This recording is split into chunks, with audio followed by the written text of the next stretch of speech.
The guy looks like a biker. He used to be a roadie. You know, if you met him at a bar, you'd think he was a bouncer. That's James. A man of such talent, such artistic interpretation. He's incredible. One of the warmest people that I know. He can paint anything. I have a great deal of admiration for him. I'd say he is a great father. He is a role model for other artists. He does landscapes, portraiture, crazy portraiture. I mean, he does everything. He's a great guy. Like I said. He's an amazing person. He's intuitive. He's in touch. He's a person with lots of heart. Super nice guy, super down to earth. He's a decent man, a really good man. He's inspirational. I like the way he paints. I like the way he treats people. You know, he's just a good all-around guy. Not knowing very much about art, it doesn't take a genius to figure out that James Picard is a genius.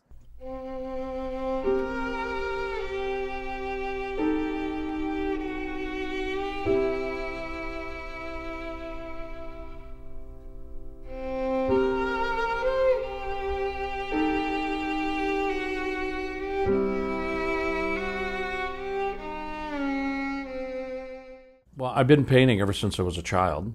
My mother said I started drawing as soon as I could hold a pencil. I did not come from a supportive household. It was full of a lot of trauma. By the time I was 9, I think I probably had, over a dozen near-death experiences at the hands of my father. When he was drunk, a lot of times what he would do is he would collect what I had drawn and he would burn it in the fireplace and make me watch and tell me that I was not to be an artist. It was a waste of time. I'd never succeed. I first ran away, I think, when I was about 7. Yeah, I would stay overnight. I would hide in construction sites and, sleep under cars. I don't have a lot of happy memories of my childhood except for my art. My art, it gave me a sense of purpose.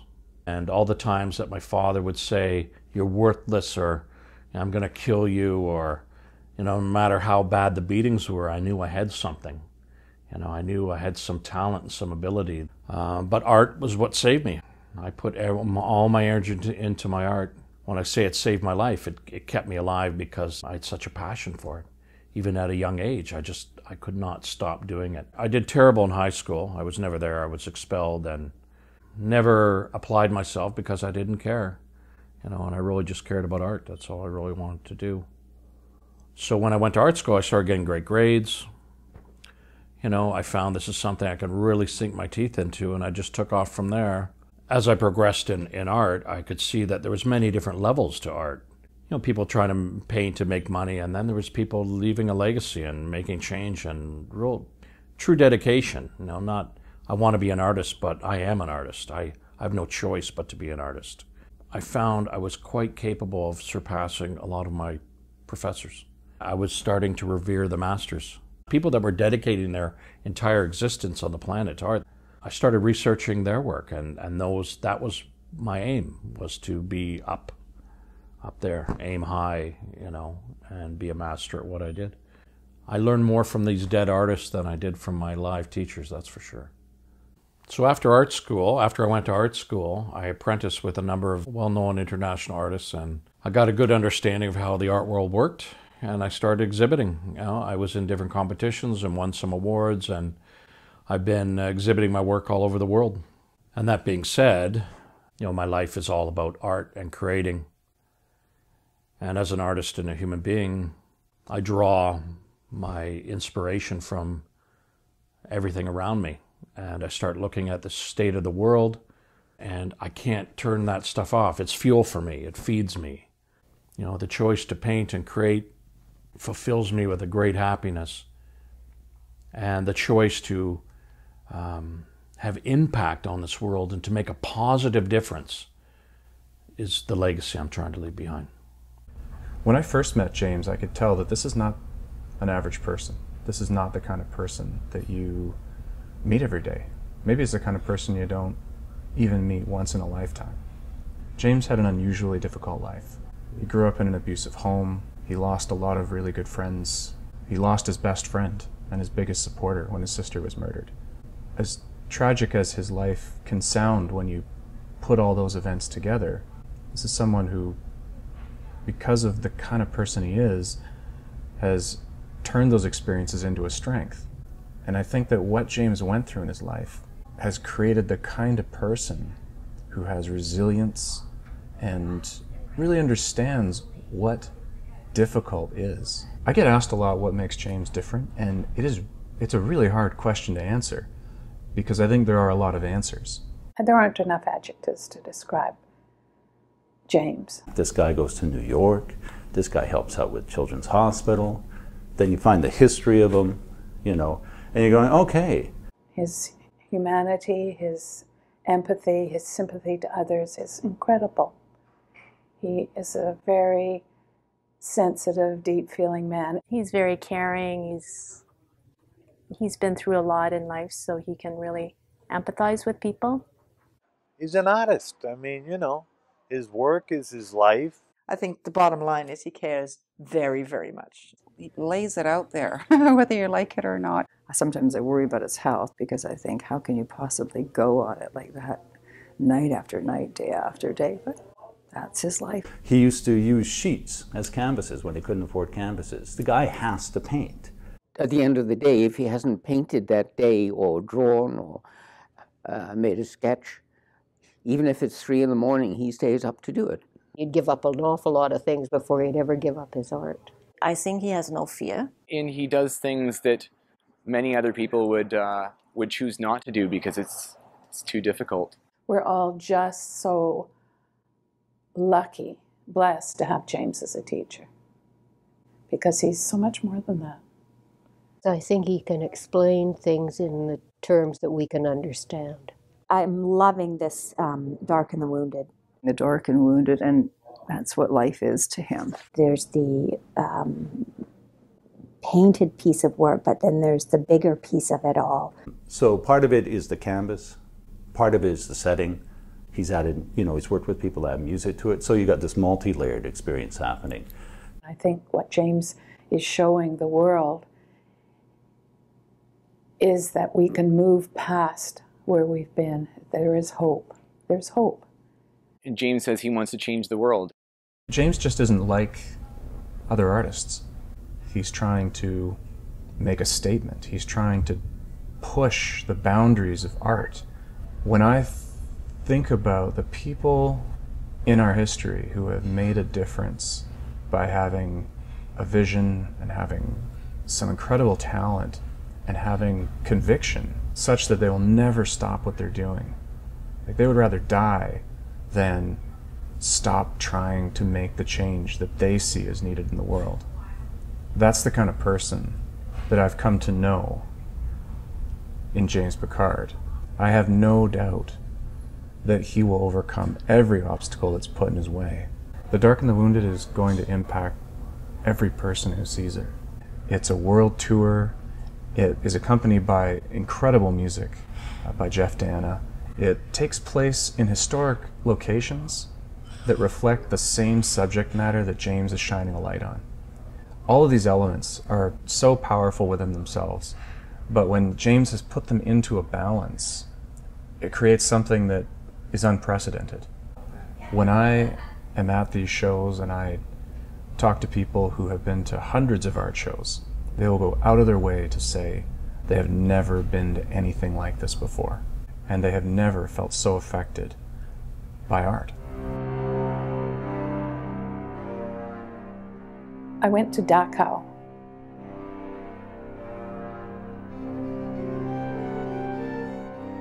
Emotionally, it just destroyed me. I just sat down and cried. Some of those feelings came back to me when I saw some of James' pictures, some of his paintings.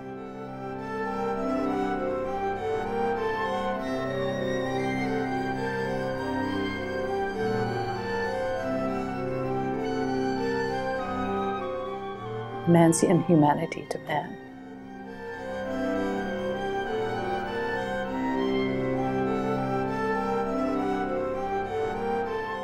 I felt that I was back there looking again.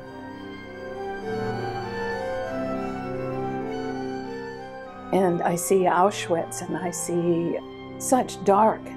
And then I got it. Finally, I understood. And I recognized that we all have places in us that are dark, that are wounded in some way or another, not all to the same extent. And that for us to recognize that we have to make amends for what we did and try to be tolerant of everyone's lives and recognize that everybody deserves a place on the earth, and we can no more do bad things to each other. I think what he's doing is something that everybody should see. I think the world should know about the dark and wounded. Painting is what I want to do, but I also want to leave a legacy. I'm going to die, and so what am I doing with the time that I have here? I'm part of this world. We're all part of this world. It's not just happening to other people. I feel it. I feel their pain.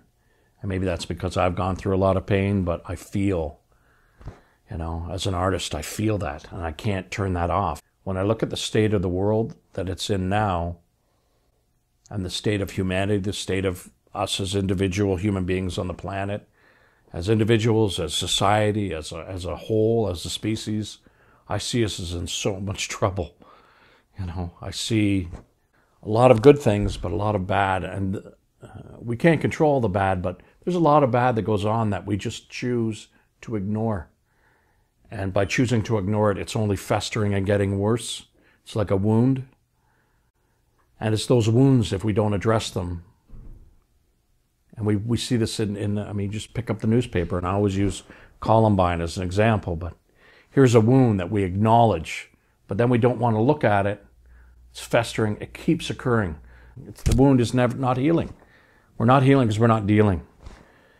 Individual wounds, societal wounds, global wounds, wounds as a species, and this is my intervention. I want to have helped make the world a better place, and that's what I'm trying to do with the dark and the wounded. We can all have an impact. It's all choices, you know, and if we choose to live our life with truth, and by looking inside and being better people, and being more compassionate and understanding, we can leave the world a better place than when we arrived. Right now in the world, you don't need to work very hard to see what's wrong with it. All these things going on in the world, whether it's personal, whether it's in your community, whether it's international, these themes come out in James' paintings. The way that James is doing this is something that no one's ever done before, and that the impact it can have, not just in the art world, but our world, is profound. And already I can see that the kind of change people feel that this is having on them is going to make this something that we could look back on in 20 years and see was a historic moment. The dark and the wounded is something that is, I know it's in James. I know it's very much a part of him. This is not something contrived. It's coming from some history, some inner experience, and so that's what gives it that energy and push. I thought, you know, the mixing of that thematic tone with the setting, with the music, I'd be going, wow, this is dark and this is heavy. But it was really weird. The more I went through it, I went, yeah, this feels good. It was an honoring and a witnessing and a giving a voice to those that usually don't have one, or haven't had one, or didn't have one. Because we were in a setting, you know, which was a mental institution where a lot of suffering happened, and a lot of the themes through the painting and the work was about the pain and the suffering of people. And what happens is, even though the art and everything is external, it impacts internally. And it made me far more curious and made me go introspective, went inside myself and sort of went, yeah, what's really going on for myself? When things are too big, we can look at them, but we really don't connect with them because it's just too much. You deal with child abuse, deal with the Holocaust, and you're sort of going, well, how the heck can I connect to that? Because when you look at that kind of pain, you numb out to protect yourself. So you got the music, you got the space, you got the paintings. So you got all those things going on. So what happens is it provides an environment that lets us begin to explore and realize the various aspects of ourselves that I think a whole bunch of us spend a whole lot of time trying to avoid through distraction and busyness. We can do smoke and mirrors very well. And if that's how you want to stay with life, do it. And there is something to that. I think it's a lesser life. It isn't about the darkness. It isn't about the woundedness. That is the title. That is what we see. That is what we witness. That is what we feel. But the goal is not to stay there. We witness it so we can move from there. Because unless we witness it, we cannot move from there. Because we don't know where we're moving from. And that's what this is. I think it would be nice if more people met him. His art has an impact, but it's him, the person, that has a greater impact. Because he's really onto something. And it's incredible. It's really awakening on how to see. It doesn't end with the painting. It doesn't end with the exhibition. It begins there. I think there's a healing process in it that we can move forward if we recognize some of the horror stories that went, so they don't ever happen again. You have to look at your own fear. You come to this point where it's a wall and you have to walk through that, right? Going through facilities that represent heinous behavior of the past in treatment of other humans. And by just going and looking at his paintings, you walk through this wall. That's why I can only encourage people to do that. James is crucial to that healing process. No other mammal is as vicious as the human. And yet, until we really focus on that, we continue to just do what we do. And I think, I look at James Picard and I see someone who is going to make a difference. With the dark and the wounded, I'm trying to show people that they too can leave a legacy. You know, the thing that prevents us from doing this is just fear. And it's fear that stops us from taking risks or taking chances. But in the end, we all die. The risks are really minimal to jump out and try and leave a legacy. You know, we think it's a huge risk, but it's not really. You know, it's the fear that stops us. And beyond fear, there is freedom.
I can't wait actually to see it in Germany and see reactions, because I think it will be very good for Germany. It will help people to heal. geht zur Ausstellung von James Picard. Es ist sehr wichtig und es wird Deutschland und allen Menschen helfen, so wie die Weltmeisterschaft, als sie in Deutschland war. Ich denke, dass es genauso wichtig ist, dass James nach Deutschland kommt und ihr müsst euch alle diese Ausstellung anschauen. James 是一个非常优秀的艺术家，他在北美有很多的成就。我希望你们能够有机会去看到他的作品，因为他的作品真的是非常的有收藏价值和艺术欣赏价值。Bonjour, je suis ici pour parler de James Picard. Ça fait au-dessus de 2 ans que je prends des cours d'art avec James. Puis j'adore son style, il a toutes sortes de styles. Mais qu'est-ce qui est incroyable, c'est que quand on regarde ses peintures, ses chefs-d'œuvre, on sent la passion et les émotions qu'il met dans ses peintures. Et en tout cas, c'est un homme qui a un sens d'humour et on vient de me dire qu'il va faire des exhibitions à travers le pays, à travers le monde. J'ai été à une de ses exhibitions, puis j'ai trouvé ça, en tout cas, j'ai trouvé ça incroyable. C'est une expérience émouvante et je recommande fortement de ne pas manquer son exhibition. Si ça vient dans votre ville, vous allez être très émouvanté et c'est pas à manquer.